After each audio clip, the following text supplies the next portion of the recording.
So much energy in the room. No, the coffee didn't have Kahlua in it. I'm just feeling really happy to be in your presence. I wish we had another hour because I would love to hear everyone's story. There's just so much energy for all of you in the audience who are joining us live. If you could feel it, yeah, it's a wonderful feeling today. My name is Norma Lucero. I'm with the Small Business Administration. I'm the Economic Development Specialist. And you're going to hear from an amazing group of panelists, but a couple housekeeping things, the standard. I put silence. Our bathrooms are located right out through the doors, and Melanie just informed me there's a code, and that code is 0911. So if you forget, just poke at Melanie because I will probably forget. In addition, we also have some water beverages over here. I hope everyone was able to grab lunch. If not, there's plenty. You can get some to go. We do have some samples from Elevated Oats as well. And anyways, thank you so much for joining us. I'm going to hand over the mic to Melanie, our co-host from the 49th Angel Fund. Thank you very much, Norma. It's such a pleasure to have a full room. For those of you that are on the live stream, you can't see them at this moment, but there are many people that are around the screen. We're thrilled to have this event live streamed. Thank you to CoWork for hosting this fantastic event and letting us use this space and move things around to accommodate this panel. And most importantly, thank you for the Fireside, because it will be a real fireside chat, which we're very excited about. Also, thank you to ACDA and their staff for sponsoring a delicious lunch that was catered by Midnight Sun Cafe locally in Anchorage. So big round of applause for our sponsors. As Nora mentioned, I run the 49th State Angel Fund, which is an early stage venture capital fund investing in Alaskan companies. And as part of Women's History Month, we are very excited to feature 3 fantastic entrepreneurs in our great state. And we will reserve 10 minutes at the end of the event for audience Q&A. So do please start thinking about what those questions might be. And with that, we'll turn it over to our 2 opening remark speakers. Give a big round of applause for our first one, Steve.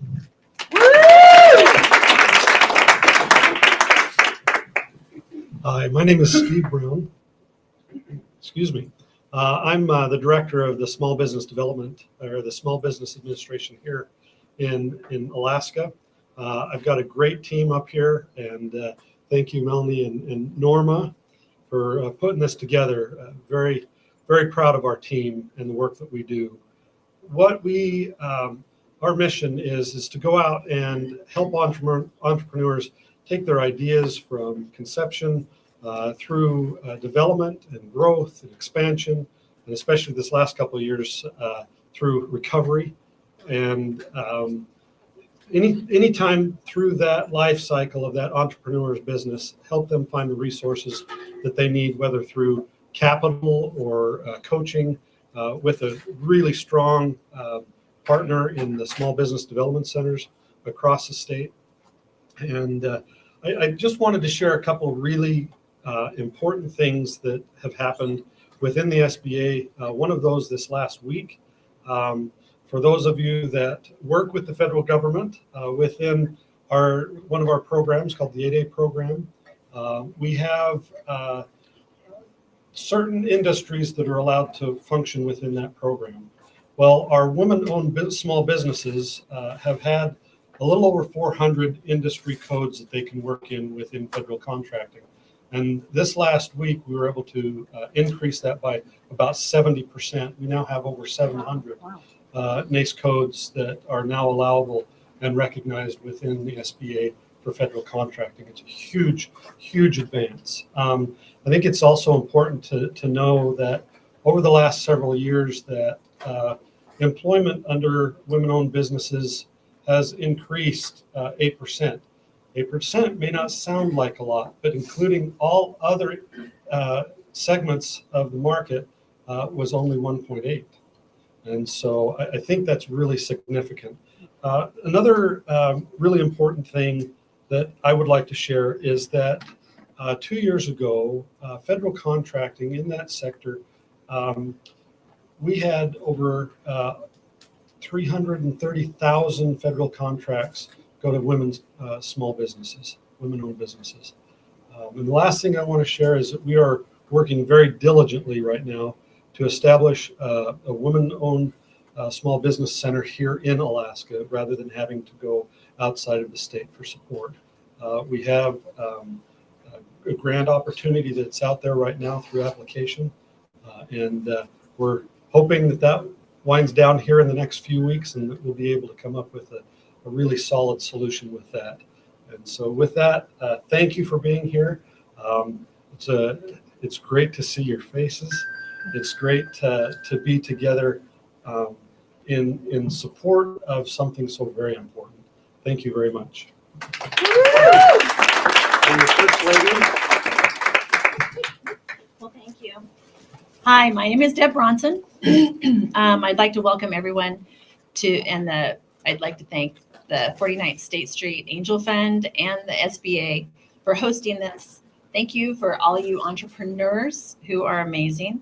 I'd also like to thank, as she did, the ACDA for sponsoring this lunch and the really good food with the Midnight Sun Cafe. Y'all need to check it out those online who aren't able to eat our good food. So to Christina, Lacey, and Jasmine, thank you for everything that you do in our community as entrepreneurs and business owners. We're here today to talk about how to inspire women to become business owners and how we can make our city a welcoming place for women who want to be their own boss. There are an encouraging number of female business owners, as we just heard, in our community, but we know there's room for improvement. My husband, the mayor, has made it a priority to empower women in his administration. His chief of staff is a female, as are his municipal and deputy municipal managers, and much of his staff are also women as well. We know that most businesses fail within the first 3 years, and the last couple years of COVID has not helped. Thankfully, we're turning the corner, and we're hopefully coming back on the path of growth to our city. I know that some of the hurdles you encounter and run into to grow your own businesses. As an accountant myself, I understand what it takes to start and maintain businesses, but entrepreneur, I am not. You guys, you are the entrepreneurs, and you are simply amazing. As women, we have a lot of things going on, and in addition to you all dealing with life in general, you also have that ability to find that niche and know that the businesses that you want to run will be a welcome and a positive addition to our community. You have found a way to have the courage to not listen to all the voices who are talking at you, but to go with your gut and to achieve your dream. I am encouraged by the terrific panel that's assembled here today, and I look forward to this discussion. Government should be here to support all the businesses so that you could advance your dreams and not get in the way. So let's have a good time with the panel.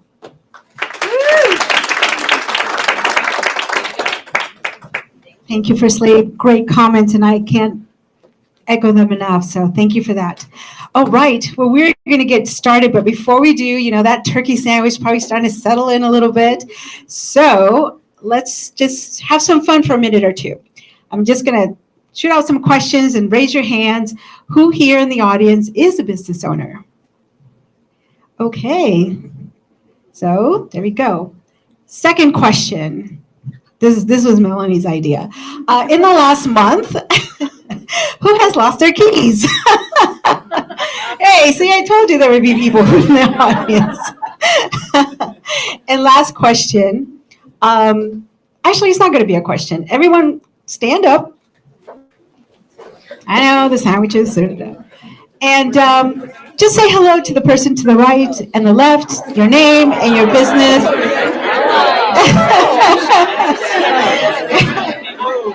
All right.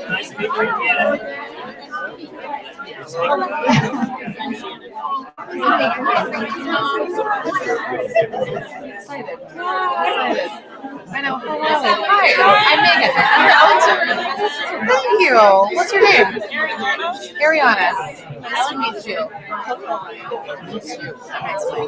Excellent, excellent. We are going to have time in our agenda at the end for a little mingling and networking, and so I just wanted to make sure that you stuck around for that, because now that you've got a little bit of introduction to each other, you're probably like, oh, I got to talk to her a little bit more of him, right? So yeah. With that being said, to all our audience out in virtual world, let's wave at them since they can't really meet us. But I'm going to turn the mic over to Melanie now. We're going to get started with our panelists. Thank you so much. Thank you, Norma. Yes, Norma, please take a seat next to me. The awkwardness of being in an in-person event again, we forget all the different pieces of it. Well, first of all, let's start by giving our panelists a big round of applause for being here today and for helping us celebrate Women's History Month. Let's hear who are you? What are your businesses? And one fun fact. My name is Christina Enix. I own a company called Green Earth Landworks. I'm a lifelong Alaskan. And an interesting fact is I also have horse ranch. So, there you go. My name, that's okay. Yeah. Okay. My name is Jasmine Smith, and I am here as an owner of Baby Vend LLC, also lifelong Alaskan. And my interesting fact is I'll do two. I have 7-year-old twins, and I went to college at Sheldon Jackson in Sitka. I'm Lacey Hernandez. I'm co-founder of Elevated Oats, a gourmet granola company here in Alaska. And my fun fact is that I don't actually live here. I work here, but I live in North Carolina. So I'm here on occasion. Just goes to show the impact and the widespread that Alaskans might have across our country and probably globe too. So given that this is Women's History Month and we are all here to celebrate our successes and come together as a community, what does Women's History Month mean to each of you? In whichever order. I guess it's something that you don't really think about until the month comes around. It kind of gives you an opportunity to reflect and what it means. And I guess what it means to me is I'm really glad to see the changes in the roles of women in our country because we are great project managers. We've been managing households and children for years. So it's nice to see the evolution of, where my grandma was as a, 10 children at home. And to me, running a construction crew and doing things that are, kind of out of the realm of what somebody might expect when they meet me. They're like, oh, you do that? And I'm like, yeah, I have loaders and dozers. And I just really enjoy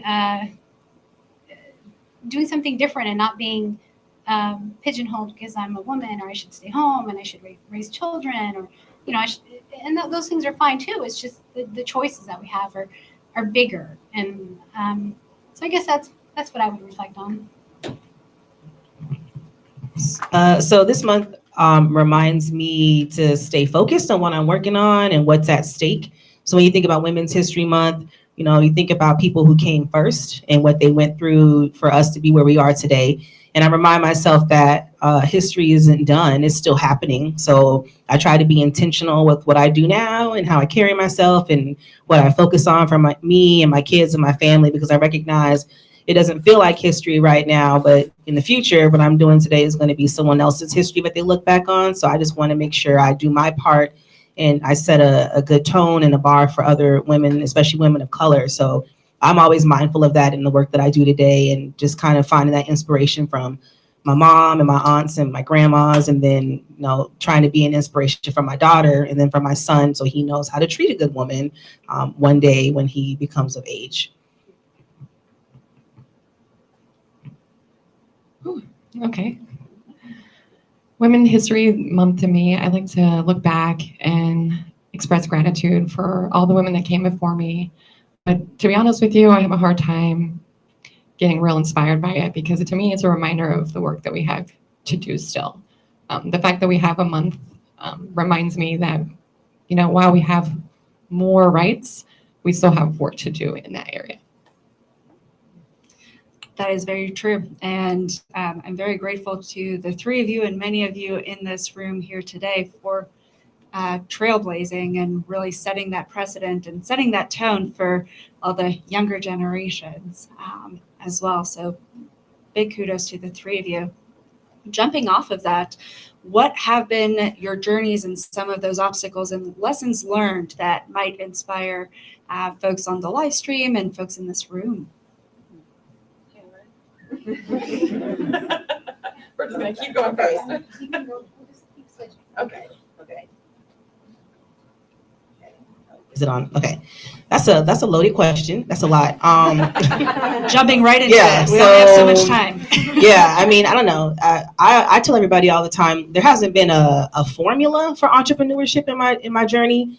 I own the fact that I have messed up so many times. I joke that I have a PhD in mess ups, and I just keep going. So for me, it has been, especially in terms of Baby Van, I tell people all the time, I came from a service business background, being a business consultant and an event planner.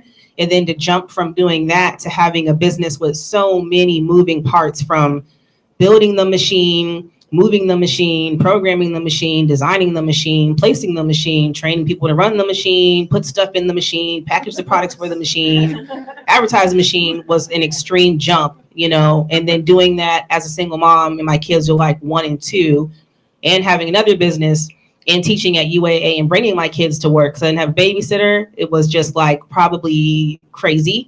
And I think the number one thing that I could say in that journey of just like, there was no roadmap. So I always just told myself, it's not really about how I get there. It's just me getting there and knowing what the path to get there is going to change and be super crazy and hard, but I'm just going to zigzag and weave my way to wherever we're supposed to go.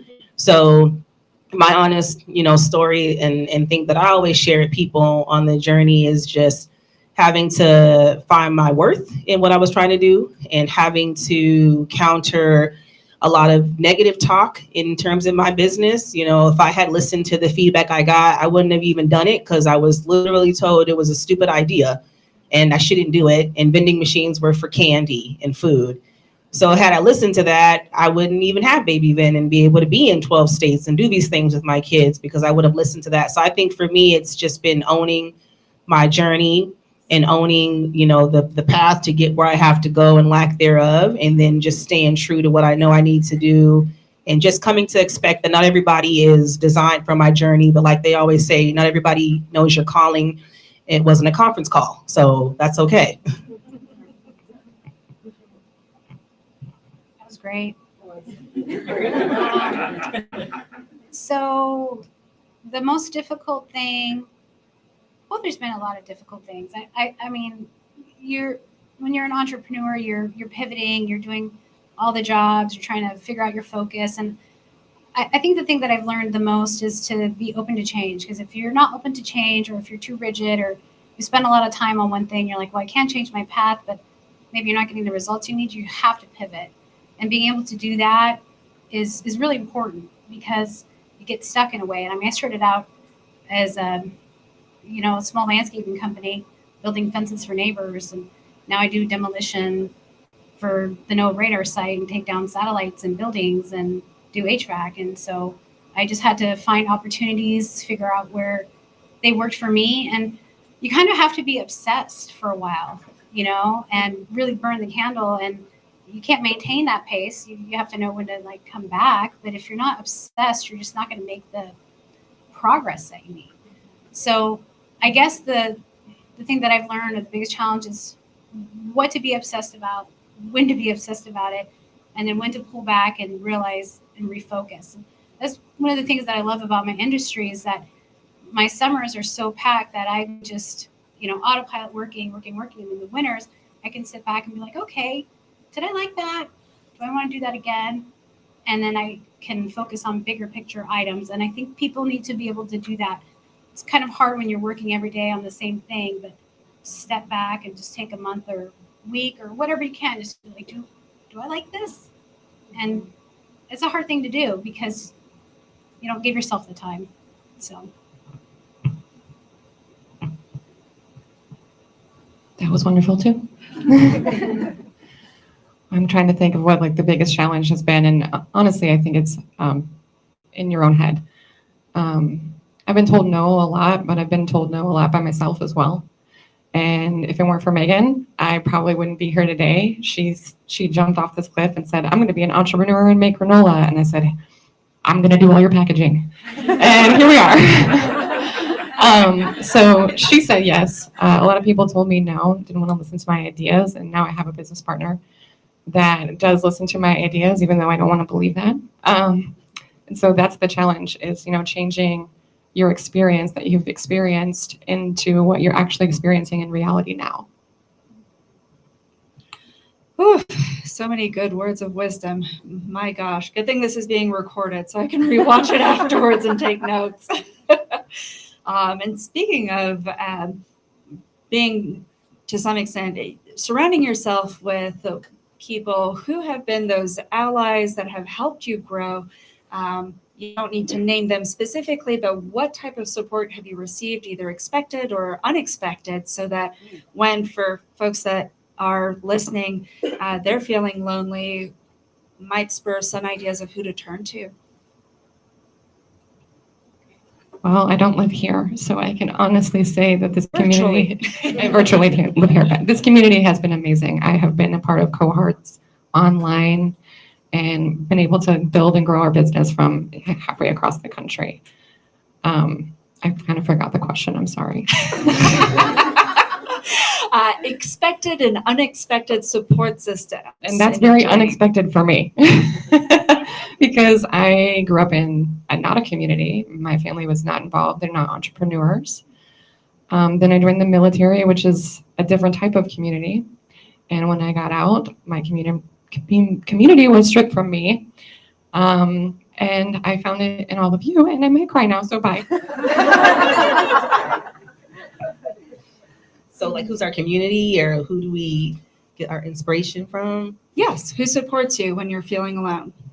Yeah, I think like with me, a big one is my family. I've been, like I said, Alaska my whole life. My whole family is Southern, and that's where we're from. So, when I first started any of my companies, my first workers are always my family. Like even right now, if you go to my office, my dad is at the front desk. So if you have a potentially inappropriate conversation, or you're trying to like mother your kids or father your kids, it's my dad, and like my mom and my kids. So my family literally, are the ones that like worked with me and for me. They restocked vending machines. They were packaging diapers. My mom's best friend, was helping me mail payments. So like that's always my day ones. And then of course I have like friends and stuff that I grew up with that are still my friends to this day. I think the other part of it too was understanding, as my business changed and my journey changed, my circle had to change too. So I had some friends and people that I love, but when I realized they either didn't want to come or they couldn't come, or there was a toxic reason, and I had to be okay finding a new circle and finding a new path. And that allowed me to get out of my comfort zone. And I have like friends and allies and people that I was like, I didn't even know you knew who I was, or I didn't expect to see you here, but you're here. And I think that has been one of the biggest blessings for me, is just opening my eyes to what support looks like and understanding that it doesn't have to be the same thing, and it doesn't always come from where you expect it. It's very true. My family too. So besides family and community in general,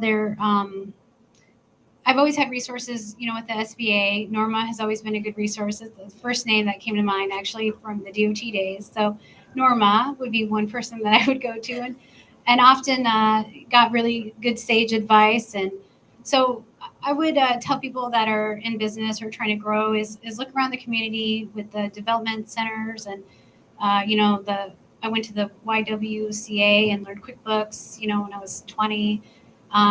So there's opportunities, there's places you can meet. And then I think mentorship is really important. You have to find mentors in your areas. And I came from a family of entrepreneurs, so I had that support, but my dad didn't do federal contracting. So I went out and found somebody that was an engineer that did federal contracting, and he was my mentor, and he showed me how to find bid tabs and how to bid jobs and how to look for things that I didn't know about. And I spent a whole year bidding on work that I never submitted because I wanted to see how my price ended up with the bid tabulations that are public records. So you become an expert in research, and so I would find people in those areas that could help me. The other things that I think, are important is like your banker. You need to have a relationship with the bank. You need to have a relationship with your bonding agent. You need to have a good CPA that's going to look at your books and tell you how to save 20 grand on taxes, because you're talking on a regular basis about what you're doing. So you don't have those relationships that can be the network, of holding your business up.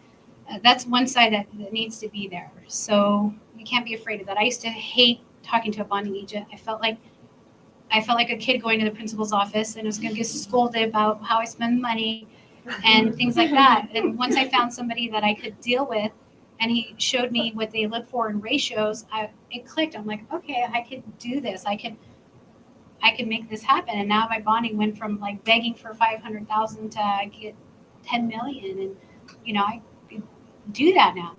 And also the bank, because a while ago, and this will always happen, with COVID and everything, it's difficult times. You don't have a good relationship with your bank, you're not going to get very far. When you get that project that you want to do and you need the extra capital, unless they know you and you've had a history, it's going to be hard to get that money. So things like that, business-wise, are really important. And then the other side of that is your emotional support group and your emotional intelligence levels and how you're going to deal with adversity and how you're going to deal with people not being nice to you and not getting things done when you work really hard. And so stepping back and looking at, like you said, your circle, who you surround yourself with, keeping positive energy, being nice to yourself, you know what I mean? Because I think, like you touched on, it's easy to be hard on you. And I actually really believe that most people can do most things except for they stand in their own way and they don't even see that. I'm like, you are in your own way. So getting out of your own way, having friends that are going to support what you're doing, letting go of, there's a saying, addition by subtraction. It's a baseball saying because my husband's a coach, and but sometimes your team doesn't get better by adding; it gets better by deleting. So that's my advice. I've forgotten what the question. Oh, support, right? Like nodding along. My gosh, such words of inspiration. Oh, and the three of you have come such a long way in your businesses, and they're all at different stages of growth and doing different things. I mean, Jasmine, you have multiple businesses at this point, and different things going on. I would love so that this audience, both virtual and in person, can celebrate you and share the word about your own businesses. I would love the three of you to brag about what you have accomplished a little bit, and that way we can just continue to talk about it. So let's hear where that support system brought you up. Okay, so like I said, we started as a landscaping company, working, on my neighbor's fence. And by the time we were finishing college, we had 50 employees. And I had all these goals, and I was like, okay, when I'm 30, I'm going to have all this stuff done. And I pretty much got there, and I wasn't really happy. I realized I was like, oh, I don't want all this. So I pivoted, and we got into different work areas, and I realized that I really love the art of business and contracting and finding opportunities. So we turned into federal government, mainly because of the secure revenue stream with the municipality having, money problems and the decline, 2008-9 when we weren't doing so good as a whole. I thought, okay, well, where can I go? Where can I pivot? And where's the revenue stream is going to be more secure. So I think for me, figuring that out was really important because it led to greater successes. And then I found mentors that I needed to get to that next level. So I would say just being able to pivot and grow my business from, something that people would ask me like, how's your husband's lawn business? And I'm like, you mean our demolition HVAC company? You know what I mean? That's kind of what I'm proud of, basically. And I think besides the relationships that I've made, we have great employees. We have amazing people that are around us, and we have a good culture. And that's what I like, because I know when I walk into a room and I have a team of people, I enjoy it. You know. So I wanted to interject real quick because I actually met Christina while I worked in a different agency at the state of Alaska DOT, and she's a young woman entrepreneur with this amazing energy. But what I always remember was, how did you start, or what made you want to start in this industry, right? And so her parents' neighbors hired a landscaper, and they got $20,000 worth of lawn work. And she said, somebody pays $20,000 for dirt and rocks? And so that is what prompted her to I need to explore this industry a little bit more. And she actually volunteered at a local, was it one of the nurseries here in town where you learned about trees? Oh, yeah. See, she would have forgot. That's how successful she is now. No, it was Peggy from Right. Bush Landscaping. She taught me stuff. Right. I had a mentor. Exactly. So I always remember that because, sometimes we have our mindsets that, I'm going to open a bakery, I'm going to open a but then something happens that pivots that mindset. And it's like, and that's exactly what she did. Just like Jasmine, the first time I met her, she probably doesn't remember, but she was at the Denina Center for a business expo, and you had tape on her glasses, and yeah, and her printer, I think, ran out of color, and so her flyers were crooked, and I'm like, and you're promoting yourself as a business consultant? Yikes. Let me take my sister to the side, see what I can do to help her out. But, regardless of those stories that I remember, and we're going 12 years with Christina, and probably at least 8, somewhere around there. And, for me, on this side of the house, being a resource, as Christina mentioned, to an agency, even at the SBA, this is the gratification and the stories that I remember that keep me passionate about what I do. And to see your growth and success, I just smile. Christina just told me, did I tell you I just bought some buildings? I'm like, of course you didn't, but I'm not surprised. But we're going to talk about that. Anyways, I just wanted to interject that. Thank you. It's so nice to have other people bragging about you too, but let's keep the bragging, panelists. Norma has a really good memory. I forgot that. Yeah, so I don't know, if I think about my Baby Vin and probably the business boutique, which is the pre-Baby Vin world where we do the consulting and the training, I think the thing that I'm most proud of probably on the business boutique side is just how many businesses we've been able to help, and community members we've been able to help. So I tell people all the time, we're still on that side, we're still literally inside of doing, ARPA programming. And we literally got 25,000 applications from people in need of just basic assistance with food and supplies for their kids and gas. And we literally somehow deployed gift cards and helped to 9,000 families before Christmas. So we were joking. It felt like we were little elves dropping off gift cards because the mail was too slow. So that's kind of stuff for us, those kind of programs just keep me grounded, and it reminds me of helping the community. So we're doing it again, helping, more people and trying to just keep that going.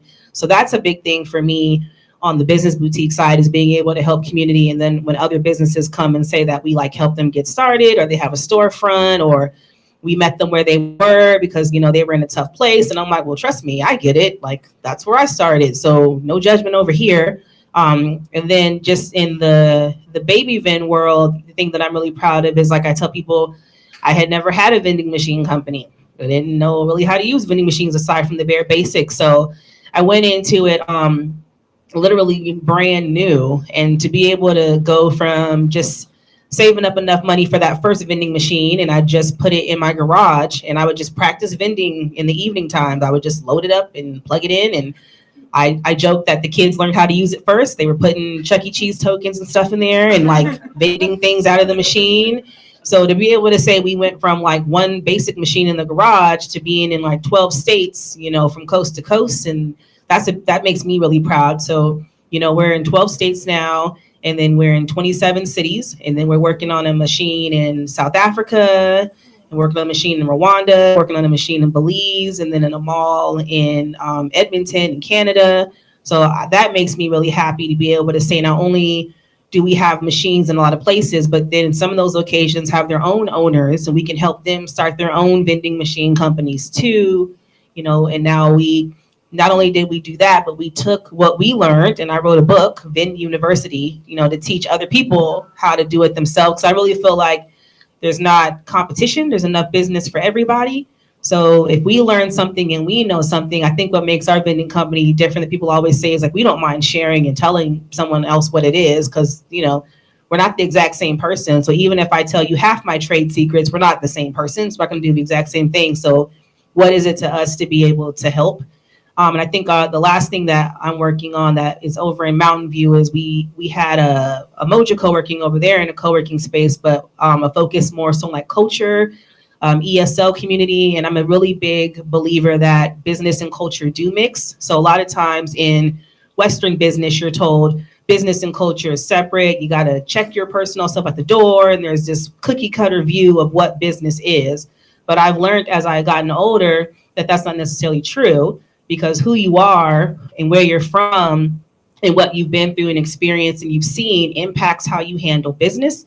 It impacts how you do business, and it impacts how you run your business. So I have learned to unlearn what I thought I was taught about business and adopt the thought process of meeting people where they are and having people understand that your personal self is important. Because if I was raised a certain way and I see things a certain way and I have a certain lens, I can't help but bring that into business. Sometimes it's good and sometimes it's bad. So finding grassroots ways and spaces to say, you might not have the nice business suit. You might have broken glasses because your kid snapped them in half and you wore them down because they're still Gucci, right? And I'm proud of that, right? But that's okay. You have to meet people where they are, and then the ones that are ready will rise to the occasion and they'll go to wherever their destination is supposed to be. And then some people aren't ready, and that's okay. So those are the things that I am really proud of, and I want to continue fostering in my, baby Vin family hat, Emoja space creation hat, and business boutique, community empowering hat. That's so impressive. For real. Like, I hope Elevated Oats is in other countries one day. Oh, it will be. Given hope so. you and Megan, I believe it. If anyone's going to do it, Thank you. at the very least, you'll have them in baby vend machines, perhaps. That would be awesome. Let's talk about later, Jasmine. Okay, so Megan started this company in July, I think, of 2019, or late July, early August. And then 2 weeks later, I sent her an Instagram post like, hey, you need some package labels there. And then the story begins. So we're entering year 3. We're entering year 3. And we are... Why is it doing that? Okay, it's coming in. All right. And we are still here, and I'm really proud of that. I am very proud of what we've accomplished. We have 5 members of our team now, but that is just recent. It has been 3 of us for a while. And with 3 of us, we have changed packaging 3 times last year. And we're in 75 locations throughout Alaska. We won 2021 Veteran Startup of the Year. And we just did our first trade show outside of Alaska. It was Natural Product Expo West. And even though our stuff was not there the first day, I'm really proud that we went as a team. I live halfway across the country, so it's hard to feel like I'm a part of that team when I'm not here most of the time. I'm really proud of the jobs that we're bringing to Alaska. We think of all the time, how can we bring more jobs? Can we get oats grown here? How can we put more local product in our granola? I'm proud to try to make Elevated Oats a national brand, so I hope that you guys get to see that in the next 5 to 10 years. Probably sooner than that, but we'll keep an eye out. You're already in 2 states, so it's starting to expand. Oh, such inspiring women. My gosh. One of the things that some people think about entrepreneurship and like, oh, it's so risky and there's so much that goes into it. And some people are entrepreneurs and some people are not entrepreneurs. For myself, they're entrepreneurs, and I decided to not be an entrepreneur because I've seen their own challenges and Rather, I would prefer to work with entrepreneurs and help them succeed because I've lived it firsthand. What would you say about your risk tolerance, given that you've already made big jumps, all three of you, to grow these businesses from just an idea or just a packaging to, gosh, profitable companies or revenue generating companies? So I was an air traffic controller before I was an entrepreneur. So I'd say that my risk level is high. I enjoy stress, apparently. And I think Megan does too, because I would have not made a product. I was trying just to be a freelance graphic designer, but she's like, let's make 4 things and then more. And I'm like, okay, please. So yes, I think I'm pretty high risk, lots of rewards. Yeah, I'd say my risk level is like medium, shielding from my kids so they don't see too much. So I share enough with them so they understand like the realness of what we're doing, but I'm not going to be like, oh, we're going to be, homeless tomorrow so I can get a vending machine. Their grandparents wouldn't let me do that anyway.